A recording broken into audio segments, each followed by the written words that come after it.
Warning, I say a lot of bad words. If you're under 13, you probably shouldn't be watching this.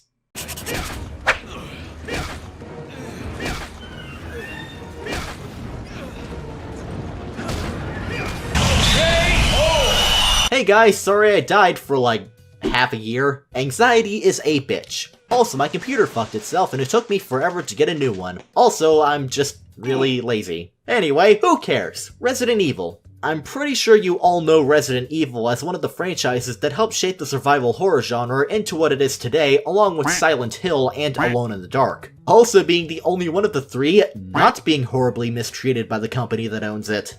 Rest in peace, PT. Rest in peace. As I've gotten older, I've been making more of an effort to get into survival horror as a genre now that I'm less scared of monsters under my bed, and more scared of the passage of time, the judgment of all people around me, crippling debt, and worst of all, public speaking. The actual survival horror was real life all along. Who would have figured? Though during the 7th generation, Capcom decided to take the franchise in a different direction, leading to by far the most contentious era in series history, which most will call the franchise's lowest point with Resident Evil 5 and Resident Evil 6. To be honest, unlike a lot of people, I don't see Resi going in a more action-heavy direction as inherently a bad thing, because if any survival horror franchise were to make the transition to straight-up action, it'd absolutely be Resident Evil with all its dumb goofiness. Even the more down-to-earth Resident Evil 7 is pretty fucking campy if we're being honest. Given the reputation of both 5 and 6, and the massive success that Capcom has seen with 7 and the recent remakes, I doubt that Resident Evil has any reason to ever try this again, and I'm fine with that, but I'm gonna revisit this very divisive era for YouTube views for fun. And hey, considering it's spooky month and the current state of the world could be a bit better, what could be more appropriate? Let's begin with the one looked at more favorably, Resident Evil 5. Fun fact, this was actually the very first Resident Evil game I ever played. My family did have the older PS1 games and 4, but they were mostly played by my dad before I was born, grew up, and basically stole every game system in the house. I got this game for my birthday in around 2010 or 2011 from what I recall, and I remember at least enjoying it at the time. Then again, I was still a minor and I hadn't played the other games at the time, so take that with a grain of salt. Our story begins in Africa, where the Quiet Man begins infecting the locals. The Umbrella Corporation from the first few games fell apart, and a bunch of terrorists got their stuff to use for biological warfare, as evil, power-hungry terrorists do. Chris Redfield is sent to Africa to help clean up the mess, which I doubt he'll have too much trouble with, given that Jesus, this dude got swole. We are then introduced to Sheva via ass shot. Someone at Capcom was very horny that day, probably for both these characters if we're being honest. You'll quickly notice that this game has a unique aesthetic choice. This game is a very big fan of the color yellow, which makes sense I guess given the setting and atmosphere, but it does give me some hardcore Deus Ex Human Revolution piss filter vibes. I really like how everything is set up here. It's an interesting way to continue the story built up throughout the previous games. RE4 is an amazing game and all, but it kinda feels more like a side story than a continuation, and 5 does help it fit a bit more into the series chronology. Also, it really does a great job establishing the game's setting as a hostile and disgusting environment, given all the horrific activity going on. But unfortunately, when the actual gameplay part starts up, that's when the game's biggest and most persistent problem begins showing its ugly face to the player. Resident Evil 5 was made with the option of playing either single player or playing co-op with another person. If you do like I did and play this game single player, Sheva is your AI partner, and she has the mental capacity of actual dirt. The partner AI in Resi 5 is atrocious. It's developed a reputation of being some of the worst AI in any game ever made, and having played through the game again, she'll pretty much waste any and all ammo she has for whatever gun she's holding while failing to hit the target, because idiot, and use up any healing items for the most minor of injuries when they would have come in a hell of a lot more handy at the parts where I'm at death's door but don't have shit to heal with because Sheva got a splinter. It got to a point where I just confiscated all her means of attack and had her hold my extra ammo and grenades because I refuse to trust her with anything. I like to think of doing this as timeout. Never let me be a parent. I'd normally just leave her to her own devices, but they gave her a health bar, and if she dies, game over. A good number of my game overs weren't even from me, but instead from Sheva getting her dumbass killed while I'm trying to look out for myself. Granted, there are times when taking away all of her weapons still fucks you over, but for the most part, doing that is a very viable strategy that I'd heavily recommend going for. Even outside of combat, she just gets in your way, like all the time. Anyone ever have that moment where you're grocery shopping and then you get stuck behind some guy who just randomly ceases all motor functions in the middle of the aisle for no discernible reason? Chef reminds me so much of that, and I hate it. This is hardly my only problem with 5, and I hate to harp on it so much, but it's by far the most apparent and constant issue I've had with this game, and it never goes away. You have a strong contender for the dumbest AI in gaming history whose bullshit you have to put up with constantly because Resident Evil is now a co-op survival shooter, I guess. From the start of the game to the end, it's this shit all the way through, and you can't do anything but suck it up. Figured I'd at least address the elephant in the room right here, right now, or else you'd keep hearing me bitch about it over and over and over again, and nobody wants that. RE5 came out roughly 4 years after RE4, and yeah, it plays just about the same.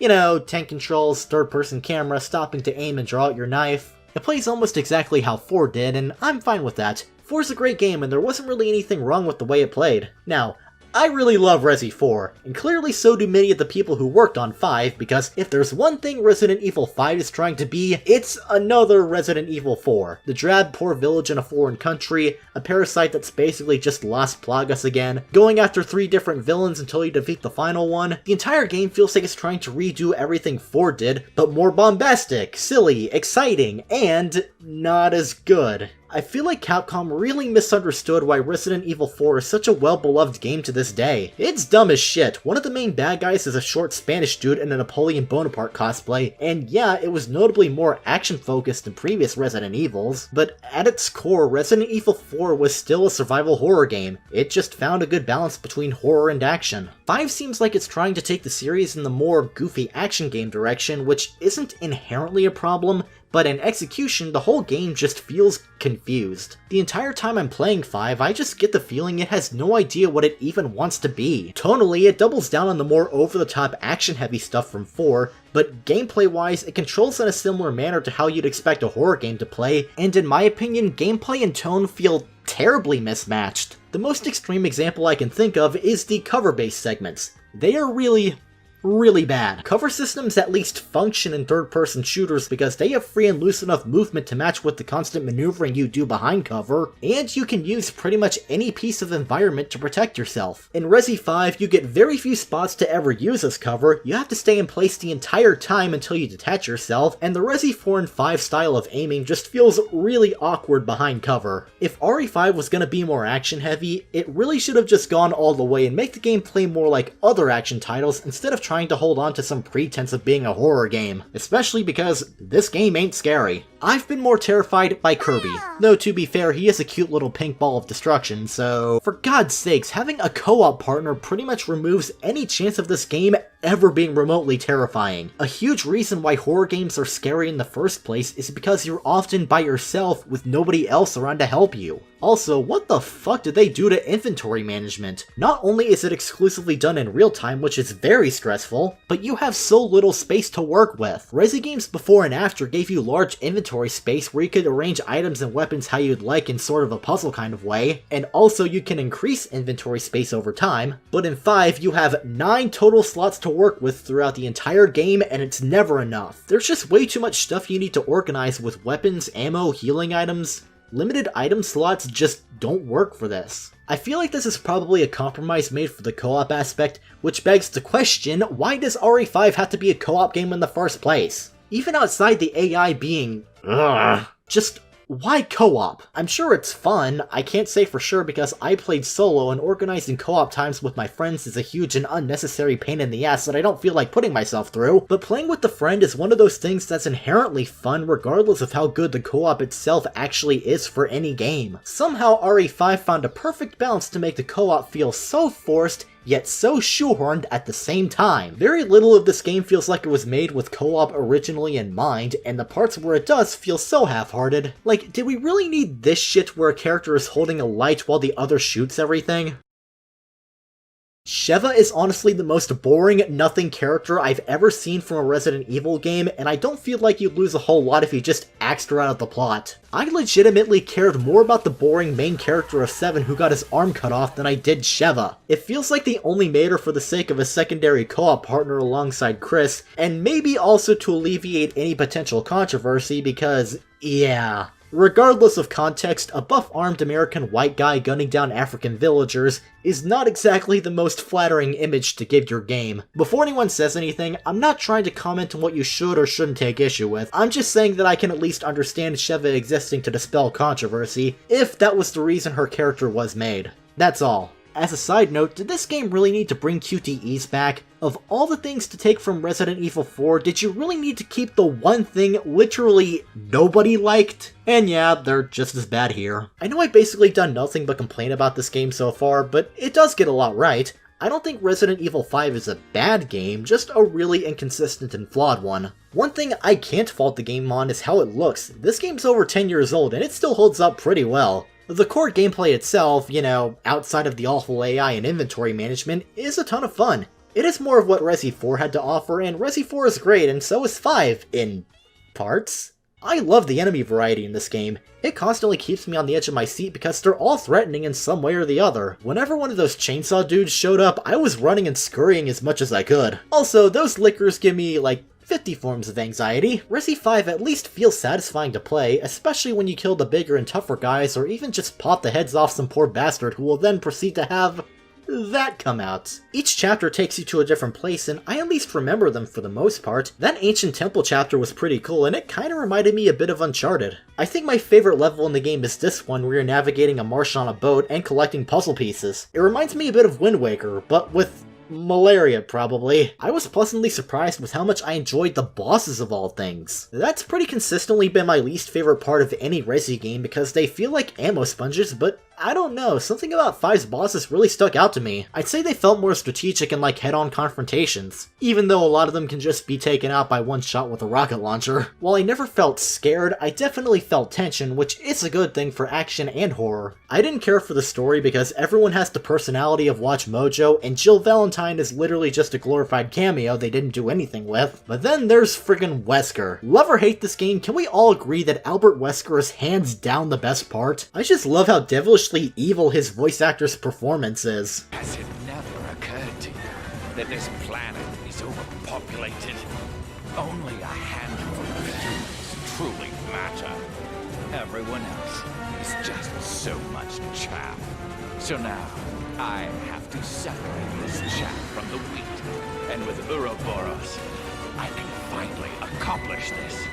I have a huge soft spot for villains that are just plain unapologetically evil and chew the scenery so hard. Also, for some reason, he gives me some pretty big Virgil from DMC vibes. I think it's the whole teleportation thing. I'm not exaggerating, he's the one thing that kept me going during the last third of the game because, being brutally honest, starting at Chapter 5-2, the final third of Resi 5 is the least I've ever enjoyed myself playing a Resident Evil game. Remember how I said cover-based shooting is awful in RE5? Yeah, save for a couple sections, Chapters 5 and 6 are cover-based shooting all the way through. It's nothing but this over and over, and it's so damn boring. I quit having fun at this point, and had I not known about the legendary boulder punching scene with Chris, I honestly would have just dropped the game here. Thankfully, that part lived up to the hype, and the final boss was pretty fun. Game may have dropped off a cliff and died a horrible death, but at least it ends off on a high note. Come on, you blow Wesker up with an RPG inside a volcano. If you don't love that, I can't be your friend. Ouch. Well, that was kind of a hot mess. RE5's not terrible, but God, it's such a mixed bag. It felt like I was having some non-stop mood swing where I switched from unbreakable happiness to hating anything and everything. I love this game, but at the same time I fucking hate it. But I love it. But I hate it. This game has its fans, and I can absolutely understand why, but as far as main series Resident Evil is concerned, this one is pretty far down the totem pole for me. The whole time playing the game, even during the times I enjoyed myself, it just felt like the game didn't really know what it wanted to be. I feel like there's a great game in here buried under a bunch of bullshit. And AI with the brain capacity of a literal worm. Seriously, get someone else for co-op if you're playing Resi 5. Do not make the same mistake I did. Overall, I'd say I like this game, but just barely. At least it can't get worse than this. Resident Evil 6. Oh dear God. While RE5 is divisive for very understandable reasons, reception towards it is at least, not terrible, though RE6 on the other hand is pretty widely hated. I actually avoided this game like the plague for the longest time because everyone around me said that this game is terrible and one of the worst RE games ever made. Though not the worst, if only because Umbrella Corps is to Resident Evil what Angela Anaconda is to Digimon. Though to be fair, I have yet to hear about this piece of shit causing parents to get divorced. All that being said, I bit the bullet and played through the game so I can definitively say that Resident Evil 6 is really not that bad. In fact, being brutally honest, I'm expecting literally nobody to agree with me here, but I actually had a really good time with this game. Is it perfect? Ha! No. But god damn it, I just had so much fun with 6. Way more than I did with 5 if I'm being honest. While 5 still kinda tried to be a horror game, 6 pretty much drops any and all pretenses of being such.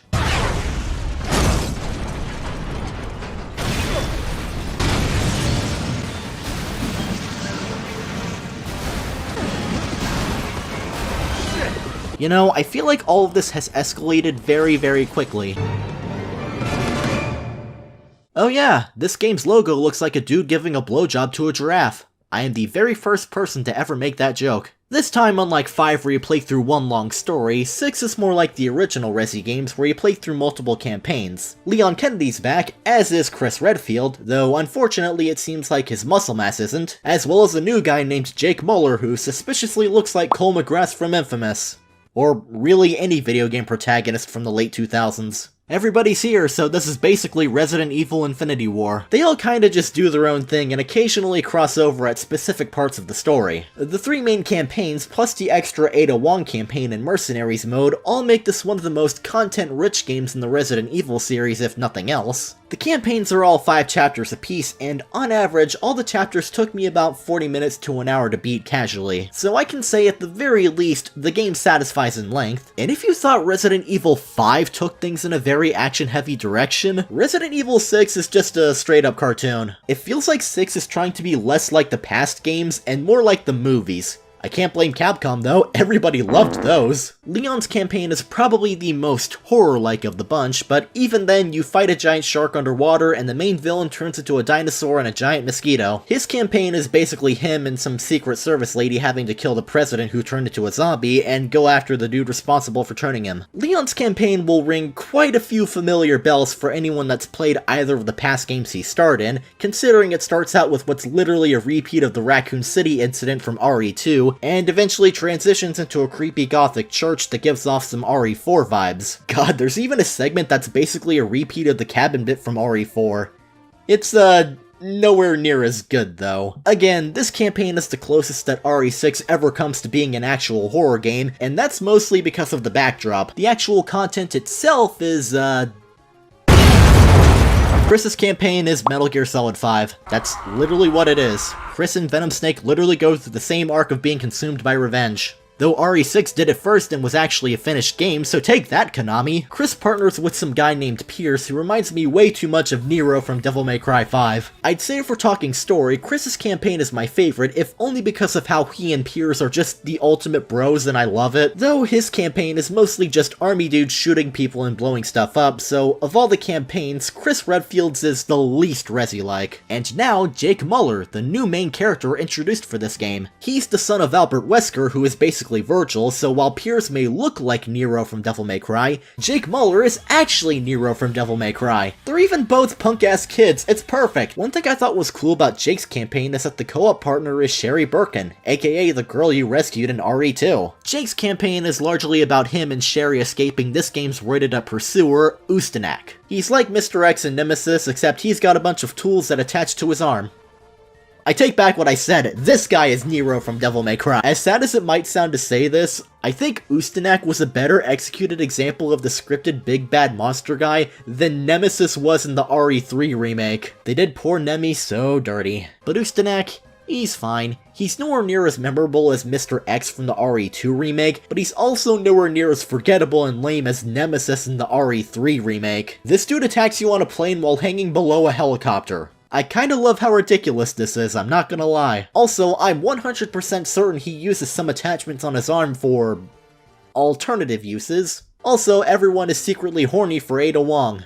I do not blame them one bit. Even gameplay-wise, this game doubles down on the action-y stuff that left people divided on 5, given that any kind of tank control stuff that earlier games had is gone in favor of faster and more omnidirectional control. You can actually walk around while aiming your gun, so Resident Evil is now like every other video game ever made. Most people would probably first draw comparisons between this game and Uncharted, with both being third-person action games that put heavy emphasis on set pieces that'd realistically turn any person into jelly. Plus, this was around the same time that a lot of games really wanted to be Uncharted, but weirdly, I got more of a Vanquish vibe from RE6 than anything. I mean, they both emphasize mobility over taking cover, unlike a shitload of all the other third-person shooters from the same era. I guess it kinda helps that series creator Shinji Mikami was also behind Vanquish. RE6 is a fair bit more grounded than Vanquish, mostly because you're just killing zombies instead of doing all this stuff, but still. The whole game is pretty much the exact opposite of scary in every possible regard, and it's dumb ridiculous set piece after dumb ridiculous set piece. Sure, not all of them stick the landing. There's some pretty lame segments like press the button at the right time to land the airplane,